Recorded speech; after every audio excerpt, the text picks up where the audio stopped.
hadapan Tuhan Allah yang setia, kami berdiri pada pagi hari ini mengucap syukur Tuhan oleh perkenanan dan kasih karunia-Mu. Kami mencicipi kesetiaan Tuhan yang tidak berubah-ubah. Terima kasih atas cinta-Mu yang konsisten. It is your love that lead us into repentance. Cinta-Mu lah yang membawa kami kepada pertobatan. Dan Allah yang telah memulai pekerjaan yang baik dalam hidup kami adalah Bapa yang setia. Kau tidak akan berhenti bekerja. Kau akan terus mengiringi dan menopang kami, presenting us one of these days in the long future di hadapan tahta kasih karunia Allah, unblemished, tanpa noda, tanpa cacat, tanpa kerut. Kami memberi diri kami hari-hari ini untuk ditangani oleh Tuhan, untuk terus dikuduskan hari ke sehari ya Bapa. Mempersiapkan diri untuk menyongsong Engkau di awan-awan yang permai. Pada pagi hari ini Tuhan, kami membuka hati kami dan menyambut kebenaran firman Allah. Hamba berdoa, jadikan mata hati kami terang, buat kami mengerti Tuhan. Kami memberi diri untuk dinasehati oleh Tuhan, diajari, sehingga kami terus bertekun dan menyiapkan diri kami dengan penuh waspada hari ke sehari. Terima kasih Tuhan, berkati kami yang mendengarkan, baik hamba-Mu juga yang menyampaikan kebenaran firman ini, sehingga nama Tuhan dipermuliakan.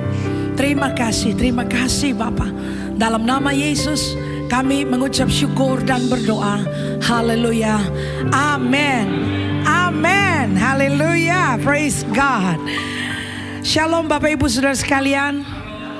Coba lihat kiri kanannya, kasih tos dan bilang aku senang lihat kamu hari ini. Iya, nggak apa-apa, dengan iman juga nggak masalah saudara.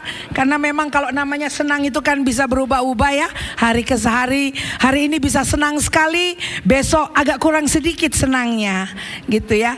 Tapi memang kita nggak diperintahkan Tuhan untuk saling menyukai, kita diminta saling mengasihi. Kalau senang itu relatif ya kan. Saya hari ini tidak datang sendiri. Gak tahu rombongannya isinya berapa kayaknya. Tadi udah dihitung. Coba yang dari LBC lambaikan tangan dong. Nah, bangkit berdiri boleh kalian. Lihat ke belakang gitu loh. Bangkit berdiri, lihat ke belakang. Nah ini wajahnya saudara ya. Saya dengar-dengar nanti ada makan siang. Jadi saya sudah bilang, kami mengaku bersalah dulu ya. Saya cuma daftarkan 9 orang. Nah, jadi yang datang lebih dari 9. Jadi dengan sukarela mereka harus bersedia cuma dikasih air putih saja. Jadi maksudnya begitu loh saudara loh. Jadi saudara bisa senang, bisa kurang senang karena terlalu banyak rombongannya gitu kan. Tapi perintah Tuhan kita saling mengasihi. Haleluya. Saya seperti Pak Janus, kalau datang ke tempat saya bilang rasa di tengah keluarga. Saya juga datang di sini rasa keluarga. Jadi terima kasih ya.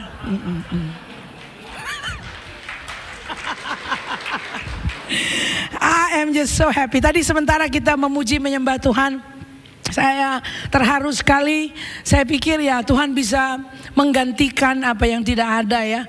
Dan kemudian waktu kita buka hati mengizinkan diri untuk dicintai oleh Tuhan, maka Tuhan akan kirim orang-orang untuk mencintai kita. I'm so happy tahun 23 lalu bisa kemudian berkontak dengan Pak Janus Panjaitan. Kemudian saya jadi kenalan dengan STT Rock. Lalu dari situ ada banyak kawan-kawan baru yang Tuhan bawa ke hidup saya. Kemudian satu kesempatan sebelumnya juga sudah hadir di sini, duduk makan siang dengan Pak Har dan Ibu ya.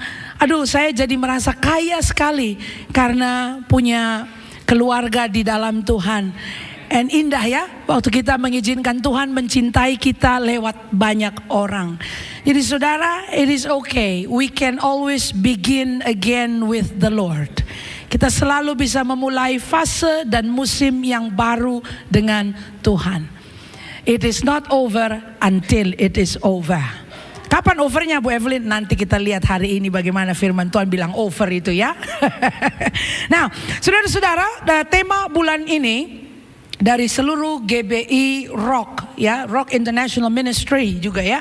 Itu adalah staying vigilant, dan saya ingin bersepakat dengan saudara untuk merendam diri kita dalam kebenaran ini. Saya percaya tua-tua gereja itu Tuhan pimpin ya, dalam takut akan Tuhan.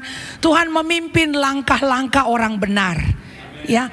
Saya melihat itu dan berdiri di sini bisa menyaksikan. Benar, kalau kita dengar-dengaran sama Tuhan, kita nggak akan kaget-kaget ya. Tuhan akan menunjukkan jalan-jalannya gitu ya. Beberapa waktu lalu juga gereja kami jadi setiap term itu, jadi per 3 bulan kita belajar doktrin. Karena memang hari-hari ini ada banyak pengajaran-pengajaran yang seperti angin bertiup gitu ya. Dan memang sudah kita diberikan peringatan oleh firman Tuhan, akan banyak muncul rupa-rupa angin pengajaran. Akan banyak orang yang akan disesatkan. Tadi Bapak Gembala sudah mengatakan ya, Pak Timotius berkata, jangan heran karena memang di hari-hari terakhir akan muncul banyak penyesat-penyesat dan ajaran-ajaran palsu. Dan karena itu gereja perlu bertekun di dalam pengajaran rasul-rasul. Itu apa sih pengajaran rasul-rasul? Doktrin, saudara. Ada banyak hal yang praktis kita bisa sampaikan dari balik mimbar gereja, tapi jemaat juga perlu dididik untuk paham doktrin ya, yang mengikat iman percaya kita, gereja Kristus yang di seluruh dunia. Nah saudara, kami begitu juga, ini gereja masih baru perintisan, baru ulang tahun kemarin September tanggal 11. Jadi kami gereja 911 saudara. Bukan 911, kalau 911 rubuh dia. Tapi kalau 911 kan siaga. Jadi sudah cocok. Mungkin nanti seperti Bapak Pendeta yang hamba Tuhan di Bali, namanya siaga waspada tadi ya. Ya, kita 911. Nah, saudara, kami komitmen sekalipun gerejanya masih seperti Trimedan. Kalau itu Trimedan, kalau orang Manado bilang seperti Nike, bukan Nike ya, Nike. Itu kalau dibandingkan sama ikan paus kan memang waktu ikan paus minum udah kesedot itu. Nike segala, Trimedan udah keminum dia, nggak berasa pun apa, di giginya pun nggak nempel kan gitu ya. Jadi gereja kami masih muda belia, dan saya melihat ya memang penting kita belajar doktrin. Bayangkan waktu kita menetapkan agenda gereja tahun lalu, kami memutuskan bahwa pada term 3 tahun ini kita akan belajar doktrin eskatologi. Bagaimana itu caranya Tuhan menuntun gitu loh. Di term 3 ini belajar doktrin eskatologi. Ya, tadi saya lihat Rock International Ministry precisely di bulan Oktober bicara mengenai staying vigilant. Seakan-akan Tuhan itu mau siapkan umatnya. Kalau macam-macam kau dengar nanti ya, September ya, mulai dari Agustus, September, Oktober, tua-tua gereja kita akan menasihati kita dan siap pada saat itu. Ya, makanya saudara, waktu kita bernaung dalam suatu payung, bukan hanya mau dipayungi, tapi akan ada penasehat-penasehat yang Tuhan kirim untuk menuntun langkah-langkah kita. Kita gak akan bingung-bingung. Jadi mudah-mudahan kita luput dari apa yang ditulis oleh Alkitab itu, bahwa kita terhanyut oleh rupa-rupa angin pengajaran. Saudara, pada bulan ini topiknya itu staying vigilant. Nah, kita akan lihat topik ini bersama-sama saudara. Saya mau ajak saudara untuk buka Matius pasal 24. Kita lihat satu perikop ayat 36 sampai 44 ya. Teksnya tercantum di layar. Nah, kalau tidak keberatan kita menyuarakan ya, kita membaca bersama-sama teks firman Tuhan. Ayat 36 kita mulai bersama. Tetapi tentang hari dan saat itu tidak ada seorang pun yang tahu. Malaikat-malaikat di sorga tidak, dan anak pun tidak, hanya Bapa sendiri. Sebab sebagaimana halnya pada zaman Nuh, demikian pula halnya kelak pada kedatangan Anak Manusia. Sebab sebagaimana mereka pada zaman sebelum air bah itu makan dan minum, kawin dan mengawinkan, sampai kepada hari Nuh masuk ke dalam bahtera. Dan mereka tidak tahu akan sesuatu sebelum air bah itu datang dan melenyapkan mereka semua. Demikian pula lah halnya kelak pada kedatangan Anak Manusia. Ayat 40. Pada waktu itu kalau ada 2 orang di ladang, yang seorang akan dibawa dan yang lain akan ditinggalkan. Kalau ada 2 orang perempuan sedang memutar batu kilangan, yang seorang akan dibawa dan yang lain akan ditinggalkan. Karena itu berjaga-jagalah, sebab kamu tidak tahu pada hari mana Tuhanmu datang. Tetapi ketahuilah ini, jika tuan rumah tahu pada waktu mana pada malam hari pencuri akan datang, sudahlah pasti ia berjaga-jaga dan tidak akan membiarkan rumahnya dibongkar. Ayat 44. Sebab itu hendaklah kamu juga siap sedia, karena Anak Manusia datang pada hari yang tidak kamu duga. Amin. Berkati kita yang mendengar dan melakukan firman Tuhan. Saudara, pada bulan September dan menjelang bulan September ada berita yang viral di sosial media. Tadi dalam perjalanan ke sini waktu persiapan di rumah, lalu saya cek di jalan, rupanya TikTok itu sampai heboh beritanya, saudara. Ada berita viral di TikTok ini sampai diliput juga oleh media Indonesia, karena yang saya baca teks berbahasa Indonesia. Postingannya itu kalau nggak salah sampai 300.000 TikTok. Mengenai apa? Satu kata yang lagi trending, rapture. Di mana-mana. Ya. Ini di slide berikut saya tunjukkan orangnya, saudara. Ini dia nih yang bikin viral nih. Ya. Namanya Pastor Joshua Mlakela, yaitu Mlakela. Dia adalah seorang gembala jemaat dari Afrika Selatan. Dia pembicara, pengkhotbah. Ya pasti dia mengembalakan karena ada orang yang ikut-ikut juga ya. Dia mengklaim bahwa ada penampakan Yesus kepada dirinya. Jadi dia klaim dia dapat visi. Dan dalam visi itu dia klaim bahwa Yesus bilang sama dia akan datang kembali pada hari peniupan sangkakala dalam hari raya Yahudi, yang juga dikenal dengan perayaan Rosh Hashanah. Itu Rosh Hashanah jatuhnya pada tanggal 1 Tishri. Dan karena kalender Yahudi itu dimulai dari jam 6 sore, maka Rosh Hashanah atau 1 Tishri itu adalah tanggal 23 jam 6 sore bulan September ke tanggal 24 September tahun ini ya. Itulah tanggal 1 Tishri. Dia bilang pada hari itu Yesus yang katanya menampakkan diri dalam penglihatan berkata kepada dia akan datang kembali. Ya, dan bahwa akan terjadi pengangkatan, rapture. Entah bagaimana apa yang dia lihat ini mungkin di post and repost, post and repost, post and repost dari South Africa sampai tiba ke Indonesia dong. Ya, orang sekarang kalau berita dari South Africa ke Indonesia nggak perlu telegram, surat kabar, atau pakai merpati pos. Merpatinya udah ngos-ngosan, sudah di tengah samudra Atlantik, dia sudah gempor itu, saudara ya. Sekarang satu kali klik aja, klik, ya kan? Langsung nyebar. Bahkan sampai ke TikTok 300.000 beritanya.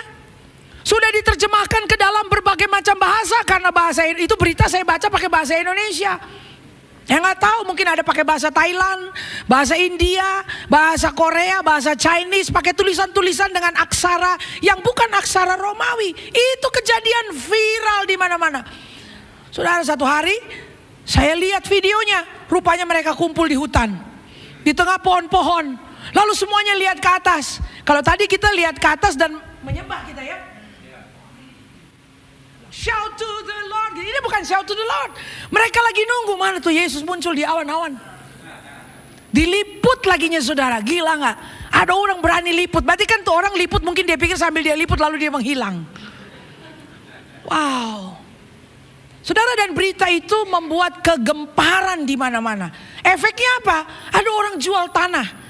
Ya bagus kalau dijual dia masih dapat uang. Tapi ada orang pikir buat apa dijual? Karena toh uangnya gak bisa dibawa toh. Jadi dikasih barang-barang. Ya. Coba kita kalau ada di South Africa, siapa tahu kita dapat mobil. Kita dapat tanah, kita bikin gereja, betul gak? Wah sayang dia gak kejadian. Kalau terjadi itu di Karang Tengah, saya akan minta rumah loh. Sini, kasih aja sini. Saya mau bikin tempat fellowship gitu kan. Betul gak Pak? Kalau terjadi itu di PIX ini, barangkali kita dapat sound system. Barangkali dapat emas batangan lumayan. Sayang tidak terjadi di sini. Saya nggak tahu apakah sensasinya kemudian ada orang-orang tadi penjuru mana di Indonesia ini yang juga akhirnya melepaskan barang-barangnya. Nah saudara, ini bukan perkara baru. Ini bukan sensasi baru. Ini bukan fenomena baru. Di Indonesia pernah kejadian begitu di Bandung. Ya, saya nggak usah sebut namanya lah. Tapi saudara bisa scroll beritanya. Memang terjadi rapture. Rapture ke kantor polisi dia. Jadi ada pengangkatan tapi diangkutnya ke kantor polisi dia. Tuh golongan itu. Gitu loh. Jadi from time to time fenomena seperti ini bukan barang baru terjadi. Selalu saja ada orang bikin sensasi dan bilang, oh nanti datangnya Rosh Hashanah. And saudara, by the way, setelah ini kejadian berita ini kan tanggal 23-24. Ada tahu gak? Di gereja kami tanggal 24 itulah kelas eskatologi. Coba mau bilang ini bukan mau dicocok-cocokkan gitu loh. Tanggal 24 itulah kelas eskatologi. Kita bikin 24-25 gitu loh. Jadi saya bilang, saya juga lagi persiapan tadi saudara. Ini kan berakhirnya jam 6 sore. Tadi dari jam 5 tuh saya juga nungguin apa nih, kejadian apa. Lalu saya bilang, kita masih bisa tatap-tatapan. Ini aku asli loh. Saya bilang ini bukan pre-recorded. Berarti saya masih duduk di ruang ini. Saya mau lihat mukanya, masih ada gak semuanya gitu kan. Apa kita tertinggal? Jadi saudara, tanggal 24 itu lagi kelas eskatologi mengenai hari-hari terakhir ya, kita belajar itu doktrin diberikan. Saudara, ini kejadian terus menerus, ada sensasi demi sensasi setiap tahun. Lalu setelah tidak terjadi apa-apa, tahu nggak ini pastor siapa nih, Mlakela ini, memang loh, he really have the guts man. Dia bilang begini, ada revisi katanya tanggal kedatangan. Jadi bukan di Rosh Hashanah, di Yom Kippur, on the Day of Atonement, itu dia Yesus baru akan datang kembali. Jadi ada koreksi beberapa hari. Saya bilang hebat ya dia jadi panitia ya. Rupanya dari surga ada cek dia sama dia gitu loh. Dia mungkin EO, event organizer kedatangan.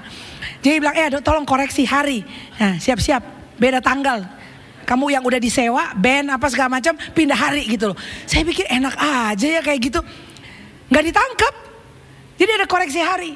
Saudara-saudara, saya bingung nih. Kalau dikoreksi hari, apakah tuh orang-orang akan datang lagi di hutan yang sama dan akan terus memandang ke langit? Come on, saudara. Ini sudah dinubuatkan oleh Alkitab. Jadi kalau kita baca teks, kita nggak akan terkena sensasinya karena memang sudah tertulis bahwa ada begitu banyak orang akan swept away oleh rupa-rupa angin pengajaran. Alkitab berkata bahkan kalau bisa orang-orang pilihan Tuhan akan disesatkan, saudara. Penyesat-penyesat itu akan datang. Nah, saudara, karena itu saya bersyukur dalam penaungan yang saleh, dalam penaungan yang righteous, yang benar, kita tidak akan jadi bingung. Kita tidak akan jadi bingung. Kita dinasehati dan diajari oleh kebenaran firman.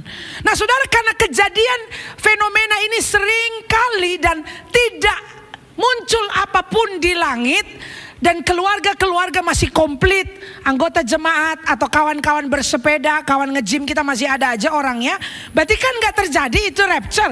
Akhirnya muncullah satu fenomena berikutnya, yaitu rapture anxiety. Jadi ada satu anxiety. Ini Bapak Gembala tentu ya sebagai counselor tahu nih urusan ansietas nih ya. Jadi kalau begitu gak tanggal 23, gak tanggal 24, terus kapan dong, gimana dong? Ada rasa keresahan dan kegelisahan. Jadi kapan dia datang? Seakan-akan kalau kita tahu tanggalnya, kita jadi lebih secure, kita jadi lebih mantap gitu. Nah, kalau tanggal ini aku udah bisa siap-siap. Saudara, Alkitab tidak menjelaskan kapan. Jadi kalau kita mau kumpul, mau ikut seminar, kalau sampai dibilang, oh nanti saudara akan tahu rahasianya kapan Yesus datang. Saudara, kalau sudah ada begitu gimmicknya, itu sudah lampu merah kita. Ya, saya berikan catatan di sini bahwa Kristus dalam pengajarannya menyebutkan dengan jelas bahwa meskipun rencana Allah telah dibuat dan peristiwa-peristiwa akan terjadi sesuai dengan rencana ini, tidak seorang pun termasuk dirinya sendiri mengetahui kapan tepatnya dia akan datang kembali. Kan dibilang tidak ada orang yang tahu, malaikat pun tidak tahu, anak pun tidak tahu, hanya Bapa yang tahu. Satu kali di kelas eskatologi ini dibahas. Waktu itu sistematika 5 itu dengan Bapak Stefanus Suheru. Hebat ya. Makanya kita kalau terdidik di STT Kingdom, nah genah kita nih. Yang belum daftar boleh lo daftar lo. Nah ini hasil didikan situ. Saya punya dosen ada di sini nih, nggak boleh macam-macam aku. Dosen saya ada 2 di sini. Jadi wah nanti dilapor ke Bali tuh Evelyn ngomongin begini.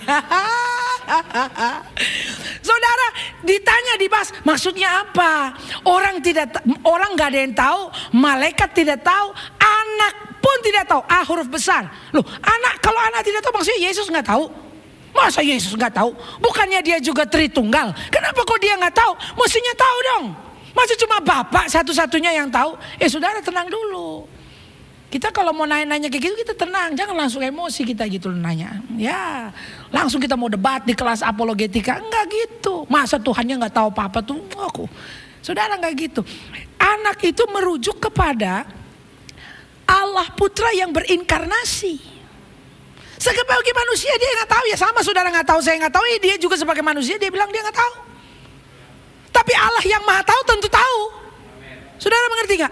Jadi dalam posisi inkarnasinya, dia di dalam daging, dia berkata nggak tahu.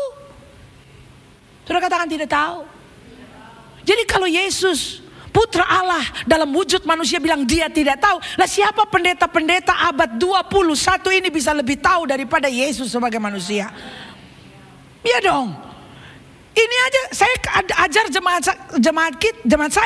saya pakai ayat itu, saya bilang dengar ya, Yesus itu Putra Allah dalam inkarnasinya sebagai manusia. Dia bilang orang tidak tahu, malaikat tidak tahu, dia juga tidak tahu. Jadi coba ukur itu. Kalau ada pendeta sampai viral bilang dia tahu, bisa bilang kapan hari, kapan jam, kapan bulan, waduh, dia levelnya sudah lebih tinggi daripada Yesus Kristus. Amin. Nah ini udah kita pegang. Berarti kalau udah kayak gitu itu sudah langsung itu alarm kita bunyi. Udah nggak usah datang yang kayak gitu-gitu. Udah, ini nggak bisa jadi gimmick atau bait atau clickbait ya di sosial media yang kemudian kita follow. Coba-coba dia bakal ngomong. Mesti datang di seminarnya, mesti bayar. Itunya apa tiket masuknya? Sudah, tidak sesuai dengan firman. Amin, saudara. Nah, jadi dalam 2 Petrus 3 ayat 9. Kalau gitu kapan dong Yesus akan datang kembali? Kita ada rapture anxiety. Ya tanggal ini luput, tidak jadi. Kemarin Bandung tahun berapa itu nggak jadi. Ini yang dari Afrika tidak jadi. Banyak nubuat-nubuat nggak jadi. Jadi sebenarnya kapan? Nah orang tuh jadi ekstrim. Ekstrimnya apa? Kalau gitu memang nggak datang-datang kok dia. Kalau gitu memang tuh firman Tuhan itu bohong. Kan begitu, itulah ekstrimnya. Karena kita akhirnya mengambil posisi yang tidak mau tahu lagi. Karena udah dibilang katanya ada nubuat, saya udah ngikutin nubuat itu nggak jadi, nubuat itu nggak jadi, nubuat ini. Ya kalau begitu memang tidak datang dia. Saudara-saudara, nasihat firman Tuhan bilang gini. Tuhan tidak lalai menepati janjinya. Sekalipun ada orang menganggapnya sebagai kelalaian, tetapi dia sabar terhadap kamu karena dia menghendaki supaya jangan ada yang binasa, melainkan supaya semua orang berbalik dan bertobat. Katakan Tuhan tidak lalai. Tidak lalai, saudara. Yesus saja lahir, itu penggenapan nubuat berapa lama? Kalau kita mundur ke zamannya Yesaya berarti 700-an tahun baru digenapi itu. Ya, kalau mau mundur lagi kepada proto-evangelium, kepada Kejadian pasal 3 itu berapa tahun lagi sebelumnya? Digenapi. Yesus lahir. Lalu kemudian dia mati, itu juga nubuat, digenapi. Lalu dia bangkit, nubuat, digenapi. Dia naik kembali ke surga. Dan malaikat-malaikat yang waktu itu menghampiri murid-murid yang melihat Yesus naik ke surga, dia bilang, one of these days, satu hari nanti dia akan kembali sebagaimana dia naik ke surga. Ditutup awan-awan toh? Makanya kalau doa berkat itu, kita akan menyambut Yesus di awan-awan permai. Karena seperti itu dia naik, seperti itu dia akan datang kembali. Ya, orang Pantekosta ada lagunya. Ada pertemuan di udara, pertemuan yang manis. Saya rindu bertemu di sana, jauh di udara. Nah, ini yang bagian ini, Gen Z kurang senang bagian ini. Nyanyian yang terdengar yang belum pernah didengar. Nah, tuh saya ditanya sama anak Gen Z, maksudnya lagu apa itu? Nah, bingung dia. Nyanyian yang terdengar yang belum pernah didengar. Lagu apa? Ya nggak tahu, lagu malaikat. Saya aja tadi kalian lagu dangdut tadi saya bingung kok. Kok aku belum pernah dengar ini album yang mana? Wah, untung saya tatapan sama Pak dosen saya, dia bilang, ya itu lagu baru, lagu baru. Oke, lagu baru. Baru tenang jiwa saya gitu kan. Ada nasihat, lagu baru, oke. Jadi bukan aku aja yang ngerti, kayaknya emang baru. Wah, apalagi nanti waktu kita menyongsong Yesus di awan-awan permai, akan ada lagu yang belum pernah kita dengar. Itu sukacita luar biasa. Sudah dari tahun berapa saudara-saudara kita Indonesia Pantekosta nyanyikan lagu itu. Bapak-bapak kita, sepuh-sepuh iman yang sudah pada almarhum sekarang, sudah melihat pada hari itu dan mereka mengubah satu lagu untuk menguatkan jemaat Pentakosta pada saat itu. Akan ada pertemuan di udara. Saya tumbuh dengan lagu itu. Saya dengar lagu di sini ada beberapa orang ex Pentakosta. Saya bilang ex, tetap aja kan kita karismatik Pentakosta ibu ya. Dan kita nyanyi, kita kuatkan diri. Kalau lagi susah kita ingat satu hari akan menyongsong Yesus di awan-awan permai. Ajari anak-anak kita lagu itu bahwa akan ada harinya. Kalau tidak terjadi pada generasi kita, mungkin anak-anak kita, mungkin cucu-cucu kita. Tapi akan ada harinya. Karena Tuhan tidak lalai menepati janjinya. Amin, saudara-saudara. Nah, saudara, dikatakan di sini bahwa itu bukan kelalaian, tapi justru ada space yang Tuhan berikan untuk kita bisa melihat orang-orang yang kita cintai datang kepada keselamatan. Kesabaran Tuhan itu adalah wujud kehendaknya, karena Dia tidak mau ada seorang pun yang binasa. Oh saudara, kemarin waktu kami kelas eskatologi ada satu orang bapak. Dia pengikutnya almarhum Anan Krishna, ya sudah almarhum. Jadi saya sebut nggak apa-apa ya. Nah, lalu dia agak goyang waktu kepercayaannya itu kok kayak begitu. Anak-anak semua sudah dalam Tuhan, tapi dia satu-satunya yang ikut ke sana. Saudara, satu hari dia datang ke gereja kami cuma untuk menjemput cucunya. Karena sudah 5 tahun tunggu tidak ada cucu. Lalu Tuhan kerjakan mujizat, tanpa pengobatan terjadi kehamilan dan dia bisa gendong cucu. Jadi dia bilang, wah ini Yesus nih ya ada scoring point 1-0. 1 gitu kan. Jadi dia selalu datang jemput cucunya. Masih bayi itu cucu dijemput. Dari mulai jemput sampai waktu cucunya didedikasikan kepada Tuhan, dia harus ikut di tengah kebaktian. Karena setelahnya makan-makan, jadi ikut dia duduk. Dia dengar firman, lengkap ibadah pertama kali. Dari ikut 1 kali, minggu berikutnya datang lagi. Saya pikir datang. Tidak untuk jemput, masuk ke dalam, ikut dari awal. Oke. Terus seperti itu, Satu hari anaknya kirim foto di grup kami, foto Alkitab TB2. Dia bilang, kami belikan ini untuk papi. Oh, papi dibeli Alkitab. Terus dia bilang ini, iya, karena papi bilang, masa baca cuma selembar nggak tahu dicatat di mana. Aku mau bukunya. Oke, beli bukunya. Udah kan? Lalu kemarin di kelas eskatologi, saya lihat di layar, suami istri, ini si papinya ini sama istrinya. Istrinya memang Kristen. Saya bilang, hadir pengajaran mengenai akhir zaman, dia hadir dengan Alkitab. Nah, saya pikir dia hadir itu dari rumah anaknya, saudara. Jadi anaknya yang setel itu Zoom. Ternyata tidak. Dia hadir dari rumahnya di Pandeglang sana. Inisiatif dia. Dia setting semua dan ikut Zoom, ikut belajar. Hari kedua baru dia datang ke rumah anaknya di Jakarta. Saya bilang, wow. Dan kemarin hari Sabtu ibadah, dia datang lagi. Dan selalu datang sebelum, jauh sebelum ibadah mulai sudah datang. Bawa Alkitab, duduk belajar bersama istrinya. Lalu istrinya datangi saya kemarin setelah ibadah, dia bilang, iya itu si Om mau belajar firman Tuhan. Saya bilang, tante kita sepakat ya, sebelum tutup tahun, sebelum Natal tahun ini, saya akan dengar Om berkata, Pastor Evelyn saya minta dibaptis. Saya percaya itu. Dan saya bersyukur Yesus belum datang kembali tanggal 23 September lalu. Kenapa? Amsyong. Kalau sampai Yesus datang tanggal 23 September lalu, ini Bapak tidak akan pernah lagi ketemu dengan saya dan anak-anaknya. Karena kita akan beda tempat di kekekalan. Mereka bisa Yisang, bisa Chinese tahun baru makan bersama satu meja, tapi di kekekalan kita beda ruang makan. Kita ada di ruang makan yang lain, satu perjamuan dengan anak domba. Dia mau makan apa? Di neraka. Saya bersyukur Yesus tidak datang kembali, karena kami masih punya banyak PR di gereja. Saya minta jemaat daftarkan semua anggota keluargamu. Saya bilang jangan ada perpisahan. Kita gandengan tangan, kita akan selesai sama-sama. Satu keluarga, semua komplit, tidak ada yang hilang di kekekalan. Bersyukur Yesus belum datang kembali, karena Yesus tidak mau satu orang pun binasa. Jadi ini semuanya bergerak. Cek anggota keluarga, satu demi satu namanya didaftarkan. Kemudian dari situ lingkar dua, siapa lagi? Kongko-kongkomu, sahabat dekatmu, handai tolanmu, teman mainmu, teman ngopimu, siapa? Kalau kau betul-betul sahabat sejati, lihat. Jangan sampai sangkakala berbunyi lalu mereka tidak ada di udara bersamamu. Amin saudara. Karena ini, jadi itu bukan kelalaian. Yesus bisa aja kalau dia mau datang September tanggal 23, gak usah tanggal 23. Hari ini nanti kelar ibadah bisa dia datang di awan-awan. Tapi kalau dia belum datang dong saudara, kita mau ngapain? Yesus tidak mau satu orang pun binasa. Nah saudara, itu yang pertama. Mengenai kapannya tidak ada yang tahu. Jadi gak ada panitia yang mengatur kedatangan Yesus ya. Dia gak butuh panitia di bumi ini. Kalau Pak Rubin Adi bilang, ketua sinode kita bilang, jangan jadi panitia perencana kedatangan Yesus. Mending kamu jadi panitia penyambutan aja.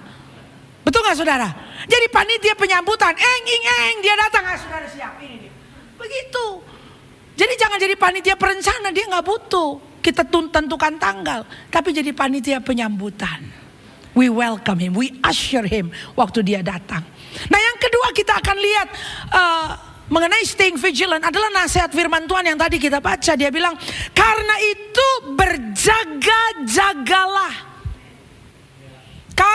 Karena apa? Saudara bisa baca dari ayat 1 ya, Matius 24. Karena 24 dan 25 itu adalah pengajaran terakhir ya. Di Injil Matius itu ada 5 discourse, ada 5 pengajaran yang dirangkumkan oleh penulis Injil Matius. Dan yang kelima itu adalah pasal 24-25. Kalau bahasa Inggrisnya bilang the Olivet Discourse ya.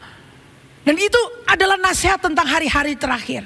Jadi kita bisa lihat daftar panjang itu dari ayat 1 terus.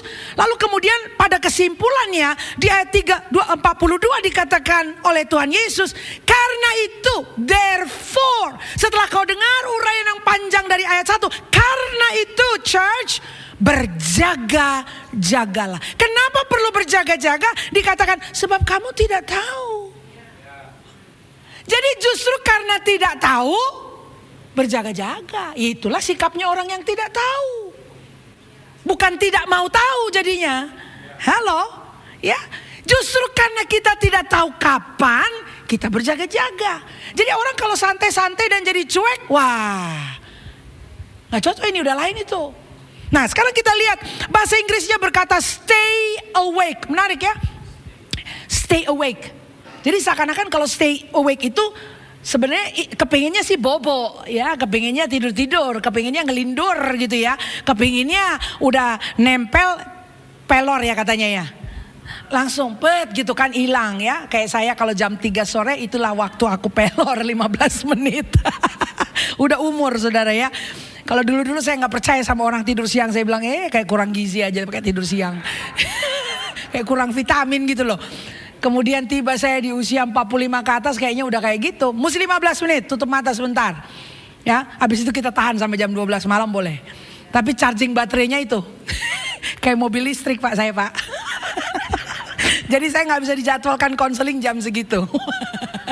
Teman-teman udah tahu. Kalau jam segitu ada jadwal konseling, mereka akan siapin kopi, kacang, bisa diinjek kaki saya, disenggol, dicubit. Kasihan ya masa gembala dicubit-cubit. Ya, stay awake. Jadi kepinginnya bobok tapi nggak boleh. Nah kita lihat bahasa aslinya ya, itu Gregorewo. Ya, apa ini stay awake? Be vigilant. Sebenarnya be vigilant itu ada di sini. Responsible and watchful. Nah istilah Gregorewo ini dari kata dasar Gregore, artinya terjaga atau waspada. Ya, ada kewaspadaan. Saya senang tadi Pak Gembala bilang kewaspadaan itu seperti military term ya. Jadi kayak orang wamil, militer. Ya Indonesia tuh nggak kenal wamil ya. Makanya kita nih lulus SMA bisa kayak ayam sayur juga. Nggak ada kewaspadaannya. Tapi negara-negara tetangga kita, mereka menerapkan sistem wamil. Termasuk tuh artis K-pop itu tuh ada wamilnya. Sampai pulang wamil aja di foto-foto, ini udah kelar wamil. Kan rambutnya bikin cepak toh. Iya, mereka ada ketentuan seperti itu. Sehingga seluruh masyarakatnya jadi waspada. Nah, I think di negara kita banyak kita tidak waspada karena memang tidak masuk dalam kurikulum pendidikan. Jadi kita nggak ngerti bagaimana orang dididik untuk waspada. Attack, serangan, bencana bisa terjadi kapan saja, dari mana saja. Nah kita tuh nggak waspada, kita nggak awake. Makanya gampang sekali kan dibilang kan netizen plus 62 ini memang lain daripada yang lain toh. Lain daripada yang lain. Kewaspadaannya tuh untuk berita-berita aneh gitu, langsung kita viralkan, langsung yang kayak gitu. Tapi juga gampang sekali disesatkan. Gampang sekali dibengkokkan. Gak mau cek and recheck dan periksa berita, langsung jempolnya. Apalagi ras paling kuat di Indonesia itu adalah ras mama-mama. Iya, jadi kalau ras mama-mama itu ototnya bukan di biceps sini. Bukan, dia di sini. Coba lihat deh, ininya tuh ya, udah kayak uratnya kuat banget. Jadi yang sering olahraga tuh ini. Jadi ini bisa bergelambir katanya kayak Batman. Tapi ini jangan salah, ras mama-mama ini kuat ini. Gitu. Ya, makanya semua orang yang mau kampanye, mereka rekrut ras paling kuat di Indonesia untuk bisa jadi. Saudara, dalam konteks Alkitab, Gregorio sering menyampaikan gagasan tentang menjadi waspada. Katakan waspada. Tapi lebih mengacu atau merujuk kepada kewaspadaan rohani. Bukan sekedar kewaspadaan secara fisik. Tapi staying alert, alertness spiritually. Ada suatu sikap, suatu postur bersiaga atau siap sedia atau waspada secara rohani. Your spirit is awake. Roh Anda hidup. Roh Anda menyala-nyala. Roh Anda sedang berkobar-kobar. Dan saya percaya kalau nanti sangkakala itu berbunyi atau Roh Kudus bilang, okay, now is the time. Your spirit actually will know. It's the time. Alarmnya bunyi, you know. Okay, now siap kita. Jadi itu bukan dengungan di telinga, saudara. Bukan di surat kabar atau di media sosial, get ready ya, sejam lagi nih. Oke, lalu kita lihat tadi ibadah ada countdown tuh. 5, 4, 3, 2, 1. Langsung saudaranya. Enggak. It's in the spirit. You have to stay alive. Kita perlu hidup dan menyala-nyala in the spirit. Inilah kewaspadaan yang dimaksud oleh kata Gregorio ini.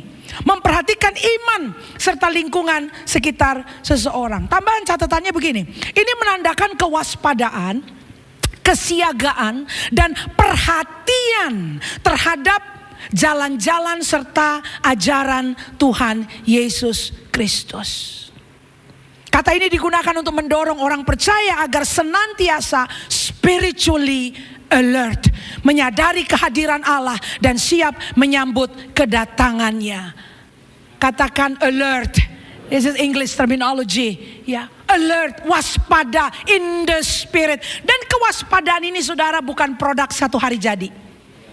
If you do not cultivate it, kalau saudara tidak pupuk dalam keseharian saudara, saudara tidak akan siaga, saudara tidak akan waspada. Saya katakan kepada jemaat kami, saya bilang gini, you need to develop the awareness of God in your day-to-day life. Kau perlu kembangkan kesadaran akan Allah dalam keseharianmu. Itu perlu dipupuk, itu perlu dikembangkan. You need to be aware that God is present, bahwa Tuhan itu hadir dalam detail-detail hidupmu. Waktu lagi di dapur, waktu lagi di pasar, di jalan, di kantor, di bengkel. You need to be aware that God is there. Nah ini kan perlu dipupuk, artinya indera rohani kita perlu nyala dan berfungsi. Ini lubang kuping, ini cantelan saudara. Tapi kan yang dimaksud bukan lubang kuping ini. But your spirit, can you hear God? Kita bisa dengar Tuhan gak? Come on church, ini mesti dikembangkan. Dengar Tuhan itu bukan cuma di ruangan ini. Karena what could happen kalau ternyata pengangkatan tuh terjadinya bukan lagi di hari Minggu. Amsyong kita nih saudara. Kalau nggak di hari Minggu, nggak di tengah khotbah. Sekalipun ada orang bikin ilustrasi gitu ya, serem juga tuh ya. Waduh saudara, bagaimana tuh kalau kejadian kayak gitu tuh. Saya lagi pegang mikrofon, tiba-tiba saya hilang, pet gitu. Ya, tapi lihat nih, kalau orang sampai bisa lihat saya hilang, berarti orang itu tertinggal. Iya kan? Gila, fenomena, sensasi, hilang dia. Kan gitu. Atau saudara lagi kebaktian, duduk pegang-pegangan sama istri, tiba-tiba pet. Nah, kalau sampai kayak gitu, dia yang tertinggal. Itu sensasi. Ada orang bikin ilustrasi begitu saudara. Ada pendeta namanya David Jeremiah. Dia bikin sensasi kayak gitu, rapture. Wah tuh lagi ibadah tuh, lagi nyanyi-nyanyi, hilang. Ada yang hilang, ada yang tetap di ruang ibadah. Nah itu kan kalau di ruang ibadah kejadiannya. Kalau hari Minggu pas orang ibadah. Bagaimana kalau saudara lagi rayain pesta ulang tahun? Lagi mau tiup lilin. Happy birthday to you, happy birthday. Yang dinyanyiin hilang, beberapa undangan hilang, lalu ada yang tersisa di situ. Itu lagi pesta ulang tahun. Atau saudara lagi datang ke kantor. Saudara lagi pagi-pagi datang ke kantor kan scan pakai ID card. Lagi scan, semua lagi ngantri nih. Scan mau masuk di mesin scanner. ID card lagi ngantri, pet, ada yang hilang. Security bingung. Mana tadi? Rame kok. Dia berapa orang mana? Nah itu kalau terjadi di kantor. Artinya saudara, kita perlu develop awareness of God. Karena bisa terjadi ini pada momen mungkin tidak lagi di tengah ibadah. Apa jaminan kita? Kalau kita nempelnya sama pendeta. Kita familiar dengan suara hamba Tuhan favorit kita. Yang ini suaranya gue kenal nih. Masih dari jauh. Nah itu kan dia tuh. Sama kayak saya ketemu orang. Di toilet orang bilang. Ini Ibu Evelyn. Yang di televisi dulu ya. Sweet, sweet. Yang nyanyi itu udah meninggal. Udah mangkat berapa tahun lalu saudara. Bisa ada orang nyanyi Sweet Anointing di toilet loh. Hafal cuma saya tuh gak bisa lupa lagu itu. Ada orang bilang gak bisa lupa lagu itu. Saya bilang Matius pasal 24 ayat 44 isinya apa bu? Nah itu dia tuh gak tahu saya. Tapi Sweet Anointing aku hafal. Bayangkan di toilet orang nyanyi Sweet Anointing. Saya bilang oh Tuhan, Tuhan. Mudah-mudahan orang lebih ingat firman Tuhan daripada lagu itu. Iya kan? Benar gak sih saudara? Kita bisa kutip. Si pendeta A bilang ini. Pendeta-pendeta favorit kita lah. Si itu ngomongin. Kita bisa kutip. Tapi saudara, are you familiar with the voice of God? Kita akrab gak sama suara Tuhan? Kita familiar gak dengan jalan-jalan dan ajaran-ajaran Tuhan? Nah yang ini kita perlu cultivate. Kita perlu kembangkan dalam kewaspadaan kita. By the way, sebagai hamba Tuhan saya tidak mau perkataan saya yang dihafal ya. Kita gak bisa diidolakan oleh orang. Dalam takut dan hormat akan Allah kita perlu nasihati jemaat. Jangan melekat, kau melekat sama Tuhan. Karena kita pun perlu melekat sama Tuhan. Jangan sampai kita khotbah-khotbah udah gitu diidolakan orang. Ya pada kejadian itu saudara. Lagi asik scrolling, begitu angkat kepala.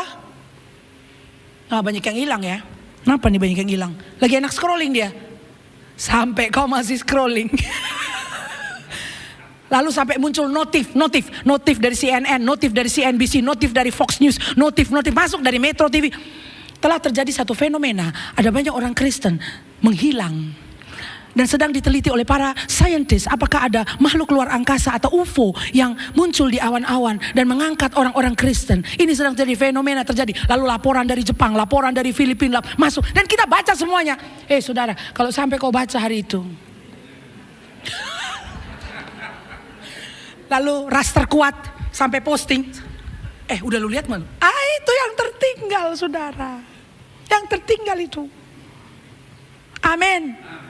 Mari kita tekun, waspada, dengar-dengaran. Jadi dengar firman Tuhan dan bersekutu dengan Allah bukan di ruangan ini. Kita mesti kembangkan kewaspadaan itu bahkan setelah keluar dari pintu depan ini. Dalam keseharian kita, wherever we are, intimate dengan Tuhan. Yang ketiga saudara, ayat yang keempat berkata apa? Sebab itu hendaklah kamu juga siap sedia. Ayat 42 tadi waspada, ayat 44 berkata siap sedia. Dalam bahasa Inggrisnya dikatakan must be ready. Senggol kiri kanan bilang ready. Ya, Dulu ada yang famous banget, ready or not, Jesus is coming. Wah, itu dari zaman saya SMA Pak Janu, saya udah tahu itu ready or not, Jesus is coming. Sampai Evelyn tuh waktu masih immature banget lah, masih cupu umur 16 tahun. Saya pakai kalimat itu untuk ngomong sama ketua Rohis di sekolah saya. Saudara tahu Rohis? Itu persekutuan. Jadi kalau ada Rohkris itu rohani Kristen. Nah, jadi kau tahu lah ya, kalau Rohis itu isnya adalah begitu kan. Saya ngomong sama pengurus-pengurus, saya bilang, kiamat sebentar lagi terjadi. Kau siap gak siap? Yesus akan datang kembali.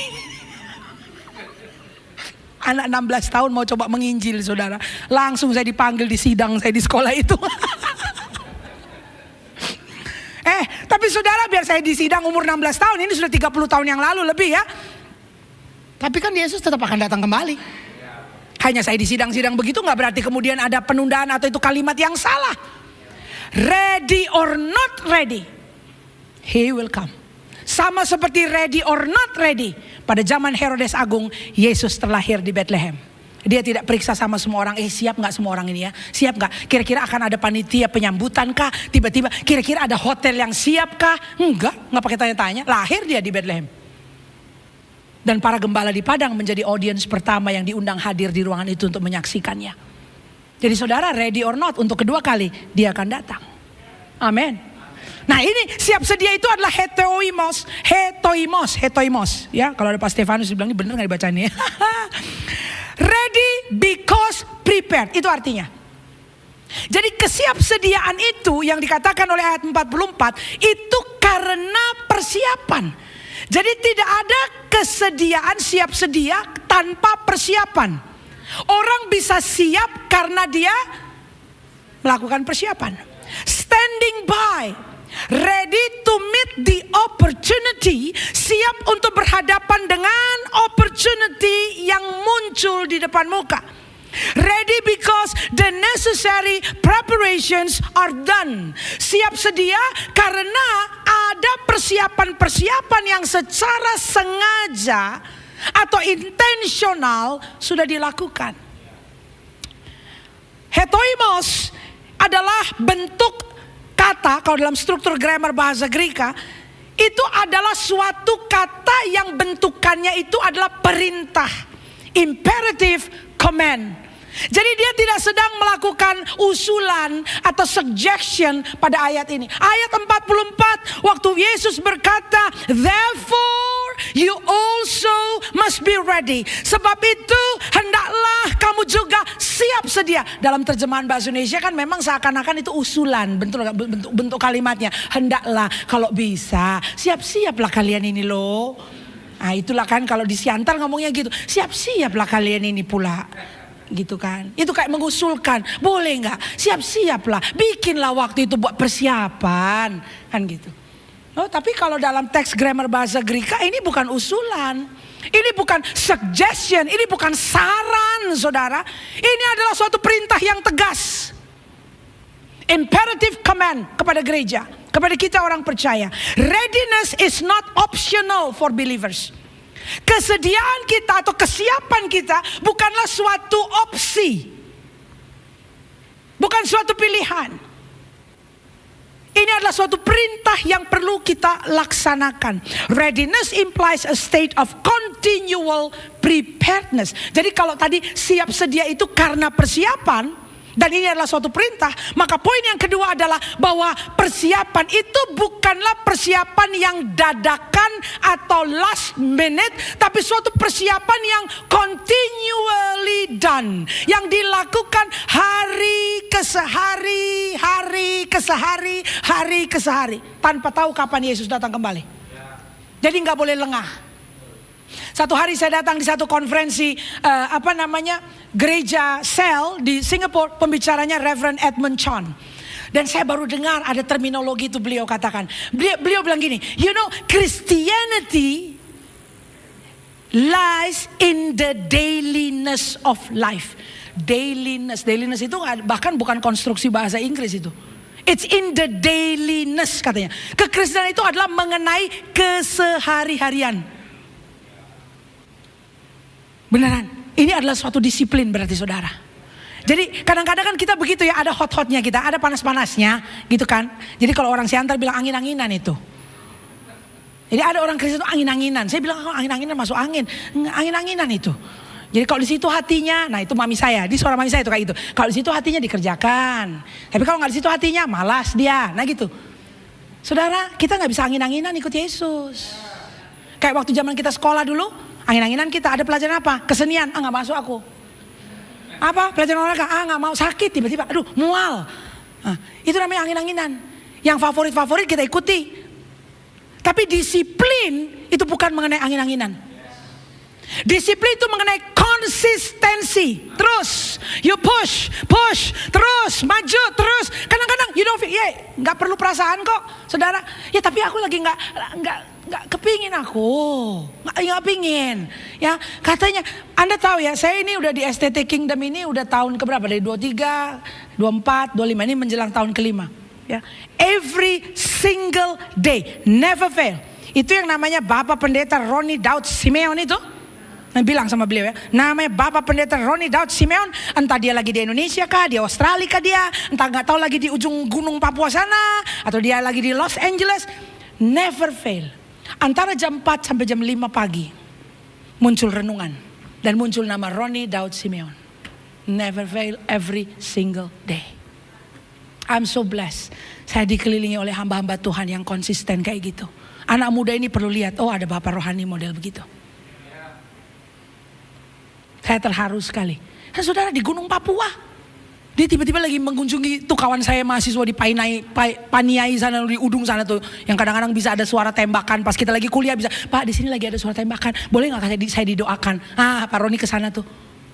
Muncul tetap jam 4 sampai jam 5, antara jam itu muncul renungan. Setiap hari tuh, never fail. Nanti saya lihat di Instagram, oh lagi di Papua dia. Oh lagi di Los Angeles kunjungin anak. Lu kan Los Angeles beda waktu berapa? Tapi tetap kirim renungan. Boleh gak saudara nanti kalau Pak Roni tanya deh, Pak Bapak tuh gak pernah capek kah Pak? Gak ngantuk ya? Bobo aja Pak. Enggak loh. Itu namanya siap sedia.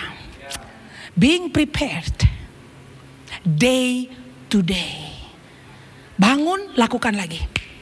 Bangun, lakukan lagi. Bangun, lakukan lagi. Tapi enggak, hari ini enggak mood. Mau mood atau enggak mood. Itu yang namanya siap sedia. Senggol kiri kanannya, katakan disiplin rohani. Nah saudara, sebagai penutup, kalau begitu praktisnya di gereja seperti apa? In the church, nomor 1, we need to teach and disciple with urgency. Di semua gereja saudara ini kita perlu serukan. Ya, jadi jangan bilang wah yang kemarin itu ya fenomena apa segala. Ya so what? Jadi kita melihat kecenderungan banyak jemaat yang kemudian mudah diombang-ambingkan oleh ajaran-ajaran salah. Ini justru menjadi wake up call bagi semua gereja di seluruh dunia untuk dengan serius dan dengan urgency melakukan pendidikan dan pemuritan kepada jemaat. Artinya mesti menjadi bagian dari kurikulum gereja. Nah lalu juga di sisi jemaat, kalau memang gereja sudah menyediakan, ya jemaat tanggapi, hadir di kelas-kelas itu. Pastikan dirimu ada. Ya, satu hal tanggung jawab dari para gembala dan tim kepemimpinan. Oke, ini kita nggak boleh lalai nih ya. Waduh, ternyata banyak loh yang jadi gelisah, rapture anxiety-nya muncul gitu kan. Nah, kita masukkan dalam kurikulum. Dan saya bersyukur GB Rock ini teliti dengan hal-hal itu. Tapi ini himbauan bagi kita jemaat. Kalau diadakan kelasnya, keseriusan itu ditunjukkan oleh tim kepemimpinan, make sure you are there, hadir. Ya, kepala-kepala rumah tangga Anda bertanggung jawab untuk mengambil pengajaran itu dan didik anak-anak dan istri di rumah. Supaya ada stabilitas di rumah tangga kita. Istri kita nggak mengalami anxiety, anak-anak kita kemudian nggak anxious dan tanya sama teman-teman di sekolah itu apa tuh maksudnya rapture. Kita teach our people dengan urgensi. Ini harus jadi urgent. Pendidikan seperti ini. Kemudian yang kedua, encourage one another to watchfulness. Mari kita saling mengingatkan satu dengan yang lain untuk waspada. Alkitab menasihati kita di Ibrani 10 ayat 25. Dikatakan ada orang kemudian menjauhkan diri dari pertemuan-pertemuan ibadah. Lalu dikatakan seperti dibiasakan. Jadi menjauhkan itu jadi kebiasaan. Satu kali gak datang ada rasa gak enak. Ya, saya waktu belum ada jemaat dan gereja Pak, tahun 22 pernah kejadian loh di hidup saya. Dari semenjak aku bertobat umur 16 tahun, pernah kejadian loh. Hari Jumat Agung saya ada di PIK. Saya ada di depan restoran lagi mau makan bakmi, babi Pak. Hari Jumat Agung, saya bilang gila kapan, ini gak pernah kejadian. Hari raya besar, aku ada di bawah langit dan mau makan bakmi. Sama Yunus sama kita bersepeda dan saya bilang bro, ngomong-ngomong sebelum kita makan bakmi babi itu saya bilang bro, ini hari Jumat Agung. Kenapa kita ada di sini? Orang semua ada di gereja lo, gila gue kalau ketangkap kamera nih di sini. Itulah saudara, tahun 22 itu kejadian. Jadi saya bilang oke, sekalipun ya kita tidak ada di gedung gereja, ayo kita bersyukur kepada Tuhan. Saya bilang karena gereja itu tidak perlu ada gedung, fellowship one another di depan bakmi ya. Dan saya bersyukur. Kenapa bersyukurnya masih bersyukur? Kok bisa ada rasa gitu loh. Hah? Masih ada rasa. Hari Jumat Agung ini loh, Yesus diperingatkan mati. Kita mau makan bakmi di PIK. Oh my God. Jangan sampai aku terhilang loh Tuhan loh. Itu masih bagus. Saudara, kalau saya gak kemudian berubah. Dan oke, ini satu kali saja. Tidak akan kejadian lagi. Tahun depannya udah gak ada itu. Saya pastikan sampai Yesus datang kembali gak akan saya makan bakmi di hari Jumat Agung. Bukan gak boleh makan bakmi ya. Gak akan saya gak ibadah. Tapi kan saya baru terpukul pada saat itu. Jadi saya duduk di PIK. Saudara, masih bagus ada rasa. Ada berapa banyak orang. Ini hari Minggu kayak gini nih. Gak tahu lagi bersepeda di mana. Dari sepeda dia bubur dia ngebakso, dari bakso dia gak masuk gereja. Dan tidak ada rasa apa-apa. Itu bahaya. Jadi kata benar nasihat firman bilang seperti yang dibiasakan. Saudara jangan jadi biasa yang model begitu. Jangan jadi biasa. Saudara mungkin selain disiplin bergereja ada ikut komsel. Pada hari komsel biasanya datang. Kalau saudara nggak datang satu kali itu mestinya ada rasa sini. Mesti ini hari apa nih? Hari Kamis. Kenapa aku ada di sini? Mestinya aku ada di komsel. Itu. Ada rasa. Kalau sudah nggak ada rasa, hati-hati. Jangan-jangan alarmnya sudah korslet di dalam. Belnya udah nggak nyala. Kayak bel rumah saya tuh baterainya habis. Orang pencet-pencet. Bu, kemana bu? Ini dari online. Oh, baterai habis Pak, sorry. Nah, saudara jangan-jangan baterai sudah habis. Nggak ada rasa lagi. Kita perlu saling mengingatkan. Saudara cek kumpulanmu, grup. Siapa yang sudah nggak muncul, dicek. Jangan-jangan bateraimu sudah mati. Nah karena udah mati kayaknya nggak ada bunyi lagi alarm. Saya yang panggil kamu. Muncul aku nih. Ayo mana kau? Gitu. Yang ketiga saudara, engage in mission. Readiness includes helping others to be ready. Mari ini waktunya kita melihat ladang-ladang di sekitar kita. Pekerjaan-pekerjaan Tuhan yang terbengkalai. Yang membutuhkan uluran tangan kita. Di Sinode GBI pada bulan Oktober ini adalah bulan penginjilan dan misi. Mari saudara, saya diberkati salah satu dosen kami yang hadir waktu itu untuk mengajar di kelas adalah Ibu Eriana John ya. Ibu Eriana John, beliau punya Hope Asia. Waktu beliau mengajar di ruang kelas, beliau bicara mengenai hatinya untuk misi, khususnya dia bicara mengenai mentawai. Saya nggak tahu bagaimana mahasiswa lain menanggapi apa yang beliau bagikan. Tapi setelah kelas itu, kami kontak dengan Ibu Eriana. Kami bilang, Bu boleh kami kunjungi Hope Asia. We want to get to know Hope Asia. Karena Ibu menyebut satu kata, itu katanya itu lonceng, mentawai. Karena ada 15 orang anak dari Mentawai yang kami bawa menyeberang laut, datang ke Jakarta untuk kami sekolahkan di STT Battle Indonesia di Petamburan. Ada 7 orang diantaranya yang kemudian kami asuh di gereja kami. Yang lain mereka diadopsi oleh gereja-gereja yang lain. Dan saya katakan apa yang Ibu sampaikan, kami ingin tahu lebih dalam. Jadi kita mampir ke Hope Asia. Kita lihat tempatnya, pelatihannya seperti apa. Saya bilang oke, nanti ya we will send people to Hope Asia. Saudara-saudara, ini waktunya. Ada banyak pekerjaan Tuhan terbengkalai. Dan kalau kita mau waspada dan siap sedia, maka mata kita perlu terbuka untuk ladang menguning yang ada di sekitar kita. Saudara mau bersiap-siap dan waspada seperti itu? Ya, bagaimana kita hidup akan menunjukkan apakah kita adalah anak Tuhan yang sedang mewaspadai dan bersiap sedia untuk menyongsong Tuhan di awan-awan yang permai. How we live, itu akan kelihatan. Orang yang waspada akan beda cara hidupnya dengan orang yang ugal-ugalan. Saya berdoa pada pagi hari ini, saudara ada di golongan yang pertama. Jemaat yang sedang waspada dan bersiap sedia untuk menyongsong Tuhan. Amin saudara. Kita satu dalam doa ya. Bapak Surgawi, terima kasih buat nasihat firman Tuhan pada pagi hari ini yang boleh disampaikan kepada keluarga GBI Rock di PIK ini Tuhan.